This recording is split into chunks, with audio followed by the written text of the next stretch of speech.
Welcome to the BuyBox Experts podcast. We bring to light the unique opportunities brands face in today's e-commerce world. Hi, this is James Thompson from the BuyBox Experts podcast. Today's episode is part of a special series of interviews that we have done to dive deeper into the recent phenomenon of private equity companies and FBA aggregators investing in private label brands that are leveraging the Amazon sales channel. As part of this series, we interview a wide range of investors, brokers, consultants, and entrepreneurs that have recently sold their private label brands. We peel back the layers on what's happening in this new investment space and look at how private label brands are finding financial success through the building and eventual sale of their online businesses. For 3 weeks, from mid-February through early March, we will release a new episode every weekday on this topic. Sit back and enjoy today's episode. Hi, I'm James Thompson, one of the hosts of the BuyBox Experts podcast. I'm a partner with BuyBox Experts and the former business head of the Selling on Amazon team at Amazon, as well as the first account manager for the Fulfillment by Amazon program. I'm the co-author of a couple of books on Amazon, including the recent book, Controlling Your Brand in the Age of Amazon. Today's episode is brought to you by BuyBox Experts. BuyBox Experts takes ambitious brands and makes them unbeatable. When you hire BuyBox Experts, you receive the strategy optimization and marketing performance to succeed on Amazon. We also support investors with due diligence services. Go to buyboxexperts.com to learn more. Before I introduce our guest today, I want to send a big shout out to the team at Disruptive Advertising. For off-Amazon advertising, Disruptive Advertising offers the highest level of service in the digital marketing industry. Focusing on driving traffic, converting traffic, and enterprise analytics, Disruptive helps their clients increase their bottom line month after month. Check out disruptiveadvertising.com to learn more. Our guest today is Jim Mann, Director of Acquisitions at Thrasio, a firm that buys and grows Amazon businesses. Before Thrasio, Jim was an FBA seller for 6 years, managing and running all aspects of a travel brand on Amazon across the US and Europe. Jim, welcome and thank you for joining us today on the BuyBox Experts podcast. Hi, James. Good to be here. Thank you. So let's talk about these private label businesses. FBA private label businesses are definitely a hot commodity right now. Let me ask you, what do you think has happened to create this recent interest in these businesses, companies that have been around since the start of the Amazon marketplace nearly 20 years ago? I think it's bigger than just Amazon. I think there's a McKinsey report that came out. You might have seen it. Yes. And you heard the big number, right? So 10 years growth in 3 months on e-commerce in 2020. 10 years growth in 3 months in 2020.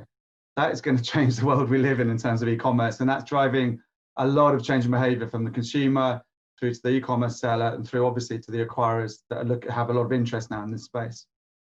What do you think is going to happen over the next 2 years as the number of FBA aggregators increases? I'm seeing literally every other week, somebody new shows up. They've got 50 million, they've got 100 million. They want to buy businesses. Where do you see the whole market going? Yeah, there's a lot of chest beating. Who can raise more money? It's a few things have happened. So the big driver is retail's been struggling for a long time. Amazon has just gone crazy. I think Thrasio probably raised a lot of eyebrows when we got this unicorn valuation back in August 2020. Suddenly there was this aggregator. People, I was in the Amazon space. I remember when Thrasio started and everyone raised their eyebrows and thought, what are these guys doing? Buying brands and wrapping them up. No one really quite understood what or why. And what they've done since, if we fast forward to the end of last year, they bought 100 brands, 500 million in revenue, with very, very impressive growth stats. So that inevitably gets people looking at this business model. Getting a $1 billion valuation and profitable in 2 years is very, very hard to achieve. So when that happens, of course, private equity looks down and tries to work out what they can do. That, as a result, drives emulators, copycats. On the face of it, it's quite a simple model. You raise some cash, money's cheap, Amazon's hot, and Amazon, in theory, is automated. So there are a lot of people now coming in with a similar idea to find brands, put them into an operational team driven by technology and efficiencies, and try and scale and accelerate those brands' growth. If 5 years ago we were having this conversation and I told you that I wanted to buy an FBA Amazon business, most investors would have said, I have no idea what you're talking about. And there were a few little companies that bought a few companies here and there, but it was completely under the radar. And the types of investors they had were unusually well versed in the ways of Amazon. Today, quite frankly, I'm seeing silly money jumping in saying, I need to get in on Amazon. While obviously your company has created a lot of visibility and investors are saying, I can do the same thing because I can raise money, and how difficult can it be to manage a bunch of Amazon businesses? As you and I both know, there's a lot more to it than that. As you think about all these companies coming in, where do you see the good ones separating from the not so good ones when it comes to operating all these businesses? Yeah, good question. I mean, look, I started in 2013, 14. And when I told my friends, I had a career in consulting, I had quite a profession. I said I was going to start selling on Amazon for a living. Yep. People felt sorry for me. You could see the face. They're like, that's really interesting, Jim. That's great. Really exciting. But the body language, this dude's like crazy. Yeah. You know, a year later, when I was selling $1 million, people started to have a bit more interest in this whole Amazon FBA thing. And that, you know, that's the journey, I think, for a lot of people on Amazon.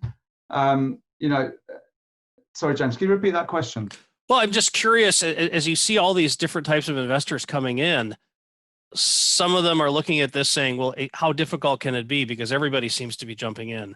So I'm interested in your thought around, how do you see the aggregators and the investors separating each other in terms of who's good at this and who's not so good? It seems to me raising the money is not the hard part at this very moment. Putting it to good use and knowing what to do with it, there's a lot of distinction there. Yeah, so I think there are different players coming in. The guys I think that have the best chance of doing well are the ones that really understand operating on the Amazon ecosystem. So if you don't have that, it's pretty tough. And then I think, you know, the more acquisitions you have under your belt, the broader the team, the greater depth of skill, the more experience, the more data. And I guess you get to a point where you've got a higher chance of success the longer you can stay in business for. But with a number of people coming in, I think there's going to be, some might struggle. It's inevitable. Yep. So let's talk about the Amazon Marketplace for a minute. Here's a place where there is a constant appetite for better, cheaper versions of products. Add to that an awful lot of manufacturing capacity available both domestically in the US as well as overseas. How does a company like yours leverage all that enthusiasm that's there among these, what I'll call micro entrepreneurs, micro investors who are looking to start up little businesses? Obviously, everybody wants to become the next millionaire online, but how do you see yourself capitalizing on all that enthusiasm? No, I think, you know, at the moment, there isn't a viable alternative to Amazon in terms of scale as a marketplace. So in that environment, there's going to be a lot of people trying to come in, and it is getting harder. And I think over time, we've seen the skill level go up year on year with Amazon FBA sellers. And that's happening with the aggregators as well. And at the end of the day, like everything in any service or product these days, it's about the data you have to hand that allows you to make good decisions. And the solopreneur or the micro entrepreneur, I think, is going to find it harder and harder over time for that reason. So let's talk about, at some point recently, I suspect in the last year or so, firms started rushing to you saying, I'd like you to buy my firm. As you think about all these companies that are rushing forward, looking to be sold, how do you start to become interested in a brand? At what point do you say, these companies that have come to us, we're seeing certain characteristics that we like, we want to spend more time digging in? You do acquisitions for Thras.io. So I imagine you spend a lot of time looking at an awful lot of companies, good, bad, and the ugly.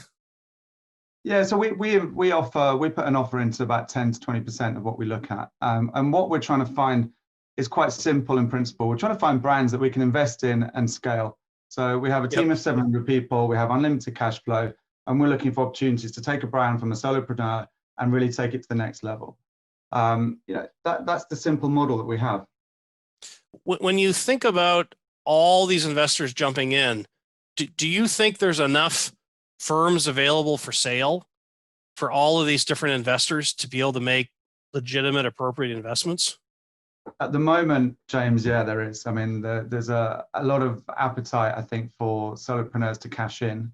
It is getting harder. The skill base to run an FBA business now, between the SEO, the PPC, the logistics, the supply chain, it's pretty hard for one person to do that well. And for a lot of solopreneurs who get to a certain level, they accept that they either invest in building a team, which is not really why they started their business, Right. or they look at a way of exiting, taking some cash off the table. And there are some that actually do want to start again more aggressively. They want to capitalize, take what they've learned for the last 2, 3, 4, 5 years and start again with all what they've learned in the last few years. But it's getting harder. And that's why I think a lot of people are choosing to move on. 2 years ago, if you wanted to buy an Amazon business, the place to go was to go talk to the brokers. And there were a handful of brokers, and everybody had deals available. The investors started looking at the brokers. Now you've got so many companies looking at the same deals through brokers. How do you see the game of finding potential acquisition targets? How do you see that game evolving? Yeah, it's changing fast. So we get a lot of people coming to us direct. And I get the question the whole time, like, why would I talk to you, or why should I go to you rather than go to a broker? A broker will do a great job of preparing your numbers. So if someone's anxious about their numbers, brokers will do a great job of preparing their numbers. They'll also take the sort of speed dating aspect out of the process, and they should take some of the workload of the transaction out for you. But they will argue that they'll negotiate harder and try and get you a better price. Yep. Obviously, you pay for that. Different broker, the size of the deal will drive the commission, but typically 8 or 10% of your sale price will then be given to the brokers. They earn a decent chunk of change for the work they do. Right. And their value proposition is to get your price up and take the stress out for the process. As you think about where deals are going to come from, if they're not going to be coming from brokers, how do you see investors warming up potential acquisition targets so that in time when those companies are ready to are ready to sell, they know A, there are viable exit options, and B, they know who those viable exit options are? Yeah, I mean, James, I talk to a lot of companies, and some of them every interaction we have. So we will offer to buy on 10 to 20% of what comes across the desk. Yes. Every one of those interactions involves looking pretty closely at their business and giving them some advice. And sometimes, often, it's come back in 6 months, 12 months, or a year or two when you've hit those key metrics that we're looking for. Because we're all looking for similar metrics, whether it's us, a broker for another third party, or another aggregator, or even private equity for the larger deals. Most people are looking for similar metrics. I'm a small business owner. I'm looking to eventually sell my business. How should I be thinking about the next year to 2 years to get my business in order so that I start to become attractive to potential acquisition investor?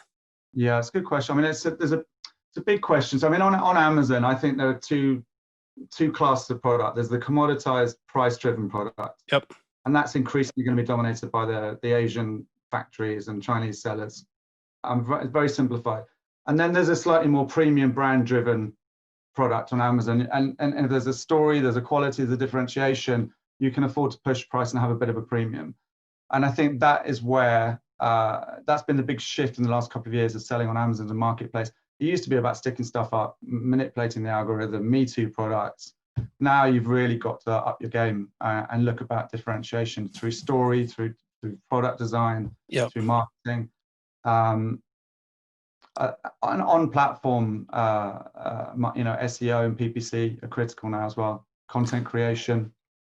One of the things that I find a little bit confounding is that there are still people who are able to start a business, and in 2 to 2.5 years, they've built something big enough that they can exit. And when we start talking about, well, you need to build a brand, quite frankly, 2.5 years on Amazon, the brand may not have very much name recognition, but you've played the game right when it comes to building up social proof, making sure you've got decent sales rank, and so on and so forth. But is there, in fact, actually a brand here? Or is it essentially you've figured out how to accelerate a cash flow that someone's buying, and they're going to put more cash into that and figure out how to continue to grow it? At what point does the brand actually become a real entity? Yeah, it's a good question. So look, I get a lot of sellers when we're negotiating and say, I have a brand. And I'd say, okay, if you turned Amazon off and just had your D2C website, how much would you sell? The answer is normally a fraction of what comes off Amazon. So, sure. I say that for me, the acid test of if you have a brand, turn off Amazon and then show me how much you're selling. And that tells me how much of a brand you have. So I'm using a brand in the context of Amazon.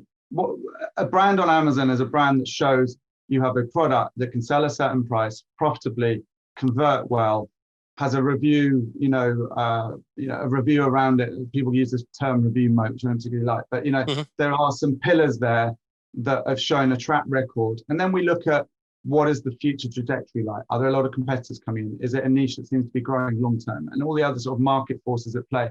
And all of that stacks up, then we have something we think we can invest in and scale. Your company has bought firms in all sorts of categories. Quite frankly, many of the first 30 or so investments that you made that were publicly talked about, they literally were all over the map. As you become larger and larger, do you see yourself building categories of expertise whereby, in certain areas, you're going to continue to look for firms to be add-ons to organizations you've already purchased?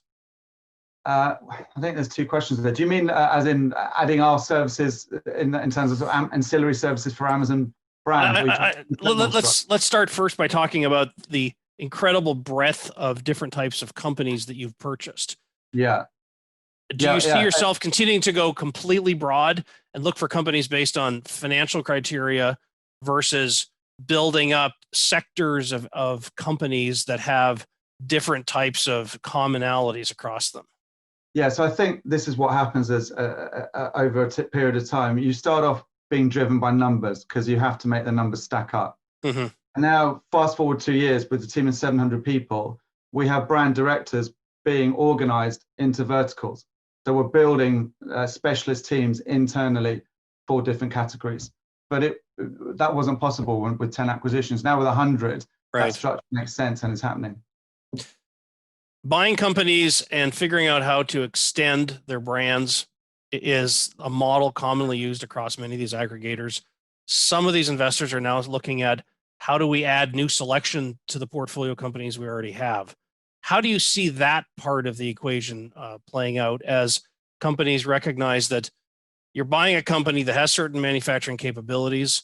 They may be making these 10 products, but they could be making the next 10 products in the same space. How do you see that playing out? Because that's a whole set of different skills. And you having been an FBA seller yourself, I mean, you know how hard it is to continue to expand the catalog and do it responsibly. Take me through your thinking there. Yeah, I mean, the process is quite simple. When we acquire a brand, the first thing we do is go through a whole optimization process, and we look at how we can increase conversion and, get the basics absolutely right. The copy, the SEO, the images, the A+. We look at advertising. We invest heavily in sponsored videos, which are getting great results. And it's all about optimizing the current ASINs. We then look at line extension. So before that, we then also look at cross-market pollination. So if we're selling heavily in the US, can we go into EU7? Yes. Or can we say EU7 into the US? So that's where we get a very quick uplift. We optimize and we cross-pollinate. The next thing is line extensions and new products. And we've got a sourcing team and we have an industrial design team. So there's three parts of that. We have in-market analysts who are looking with the brand directors at possible opportunities in niche. That then feeds back. The keyword, the SEO team look at the keywords, the PPC team look at the cost of advertising, all of that goes on. If that looks positive, then the supply chain and product design team get together and look at those new products and line extensions. And then the product gets developed, comes back, and then like any other FBA brand, it goes through a whole launch process. Right. So there are quite a few all the specialist teams come together to drive that growth into new product lines. Let's talk about fundamentally, James. The one thing I'll say, it's all data driven. I mean, we've got a tech team of 67. There's a load of data scientists in there. Everything we do is driven by the data now, and I think that's probably what de-risks a lot of the decisions for us. The more data we have, the better we can act. If you think about an entrepreneur who's deciding that he or she wants to become an FBA seller, there's often some rudimentary data analysis that happens. Let's go read the product reviews of competitor products. Let's figure out how big the market opportunity might be. When we start hiring data scientists, that's a whole different level of sophistication where you're literally boiling parts of the ocean to find all the interesting pieces that make sense. Yeah. How do you see yourself in time? If you collect enough data, quite frankly, I've seen firms that collect all this information. If you look at Amazon, for example, they themselves have said, we have all these data scientists. We're just going to go build our own private brands. We're not going to buy companies. We're just going to build them ourselves. How do you see the luxury of having data scientists? At what point will you need to be buying as many firms versus just developing and filling product gaps that you find? One of the key drivers for Thrasio is speed of growth. And we can't grow top line revenue at the same speed as if we currently are just by launching our own brands. So the speed is always the main growth driver is always going to be acquisition. But then every product, every brand has life cycles. So we would be dead in the water if we didn't invest in the brands we buy. So it's the balance between leveraging and growing the assets you have, but the speed and scale is through acquisition. That makes sense. Totally makes sense. I want to take more time to talk about the specifics of, if I'm a brand and I sell to your company, what should I expect happens in the first 90 days, 180 days after I sell to Thras.io? That depends on you, James. That depends how quickly you want to get to your island and sit down and have a pina colada. So what I'm observing is that there's a big piece which is driven by trust early on. So once the numbers have been agreed, the LOI has been signed, and we're going through diligence, owners are rightly so very nervous about whether Thrasio's team are as good as they hope they're going to be. And the onboarding process during diligence, so initially we have to check all the numbers, get all the boring stuff out of the way. Then it gets interesting. Then there are onboarding calls with the marketing team, the PPC team, the supply team, the creative team. And when the seller or the entrepreneur starts to see the breadth of skill in Thrasio, you watch them just totally relax, and they just say, take it and run with it. And they sit down with the brand director, they download their vision for the brand. Most FBA entrepreneurs are very clear about the opportunity for their brand. The thing that's always held them back is their own time and the skill set in their team. And what they love, and I see this, that they love watching, they love being able to download the vision for the business and let someone else take it and make it happen. And that's when they have that moment, most sellers then just sit back and pull away from the business. Do you typically buy companies and have the owner operators migrate out very quickly, or do some of the owner operators decide to stick around for a while? How does your company typically work with some of these entrepreneurs?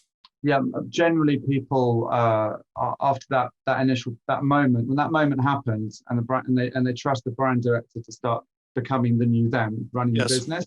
Yes. Most of them retire back out of the business. There are some caveats. If it's a particularly complex business, we might ask them to stay on for 3 months or 6 months. Understood. If 3 to 6 months is not a long time. No. But generally our model is for them to move out and let us run it. And most businesses, even FBA businesses doing 20, 30, 40 million, we can pick it up and run with it within weeks. So it's really down to the seller's belief in our team, and it's our job to make the seller believe in our team as quickly as possible. Let's talk about some of the other points of differentiation for your company relative to other types of investors out there. What would you want private label sellers listening today? What would you want them to know about your company that you believe is important as a differentiation? Look, I mean, the aggregator model, like you said, you bang your desk and another one pops up at the moment, and I understand it. It's exciting and full of opportunity. I think what we have is a bit of luck and a lot of time and a bit of time on our side.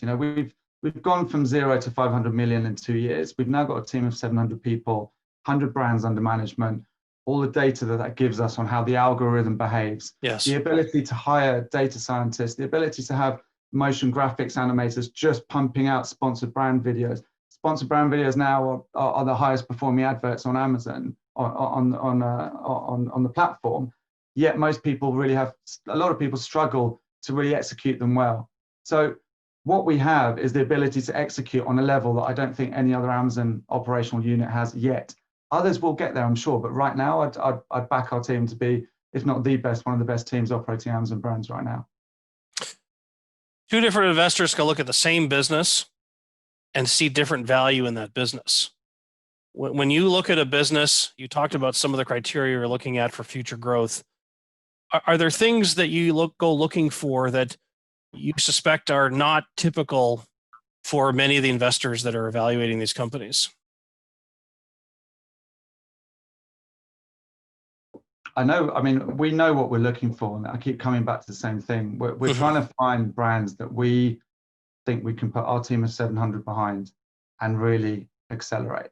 Because I think, as you know, James, our typical deal structure has a 2-year earnout period. And so for that to be exciting for the seller, we have to be able to invest and scale that business. If we don't deliver on that, we don't give great earnouts. And if we don't give great earnouts, the Thrasio reputation gets killed overnight. So we have to make sure that we are picking and offering to buy businesses that we can accelerate. And, I think, our top 10 last year grew 397%.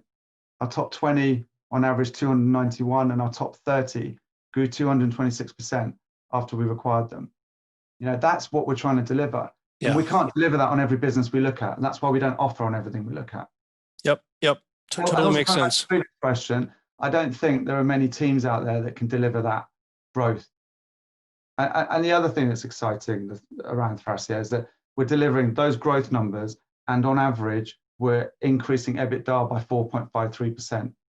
So we're driving massive top line growth and increasing EBITDA by 4.5%. That's not easy to do. No.